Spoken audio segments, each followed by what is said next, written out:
ever wondered how to prune your indoor avocado tree to keep it healthy and productive? Pruning isn't just a matter of aesthetics. It's vital for the tree's well-being and its ability to bear fruit. Well, you're in luck because today, we're diving into the step-by-step process of pruning your indoor avocado tree. Pruning an indoor avocado tree isn't as daunting as it might seem. It's a simple process really, and it begins with choosing the right time. Typically, early spring or late winter is the best time to prune your avocado tree. Next, you'll need the right tools. A clean, sharp pair of pruning shears is essential. This will ensure a smooth, clean cut and minimize any damage to your tree. Now let's talk about identifying the branches that need to be pruned. Look for branches that are either dead, diseased, or crossing other branches.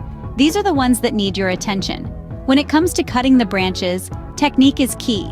Always cut at a slight angle, just above a bud or side branch. Be careful not to cut into the tree's main stem, as this can harm the tree. After the pruning is done, it's time to care for your tree. Give it plenty of water and sunlight. These are crucial for its recovery and growth. By following these steps, you'll ensure that your indoor avocado tree stays healthy and continues to bear fruit. So, to recap, pruning is vital for your indoor avocado tree's health and productivity. We've covered the ideal time to prune, which is during the tree's dormant period. We've talked about the essential tools you'll need, including sharp, sterilized pruning shears. We've walked through each step of the pruning process to ensure a healthy tree. And we've discussed the importance of post-pruning care. Remember, a well-pruned avocado tree is a happy avocado tree. If you found this video helpful, please give it a thumbs up and subscribe to our channel for more gardening tips and tricks.